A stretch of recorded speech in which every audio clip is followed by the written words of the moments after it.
সিলেটের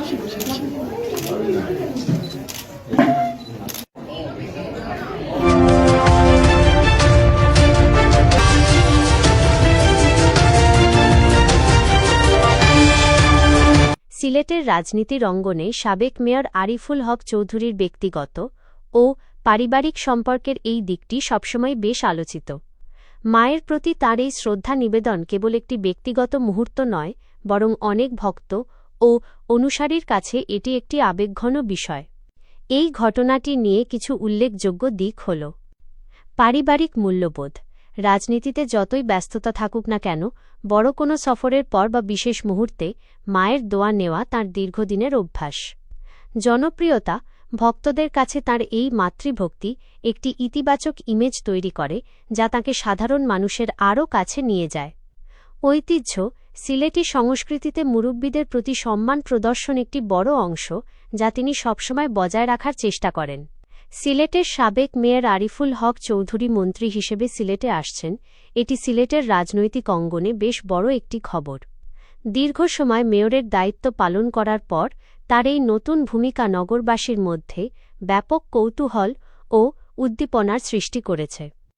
সাধারণত একজন সাবেক মেয়র যখন কেন্দ্রীয় সরকারের গুরুত্বপূর্ণ কোনো দায়িত্বে মন্ত্রী পদমর্যাদায় নিযুক্ত হয়ে নিজ শহরে ফেরেন, তখন তাকে ঘিরে ব্যাপক সংবর্ধনার আয়োজন করা হয়। উন্নয়ন পরিকল্পনা। মন্ত্রী হিসেবে তিনি সিলেটের ঝুলে থাকা মেগা প্রজেক্টগুলো, যেমন জলাবদ্ধতা নিরসন বা আধুনিক ট্রাফিক সিস্টেম নিয়ে নতুন কোনো ঘোষণা দেন কিনা সেদিকে সবার নজর থাকবে। রাজনৈতিক বার্তা। দীর্ঘদিনের অভিজ্ঞ এই রাজনীতিবিদের নতুন অবস্থান সিলেটের রাজনৈতিক সমীকরণে বড় পরিবর্তন আনতে পারে। নাগরিক সংবর্ধনা। দলমত নির্বিশেষে সাধারণ মানুষের কাছে তার যে জনপ্রিয়তা রয়েছে, তার বহিঃপ্রকাশ ঘটতে পারে এই সফরে।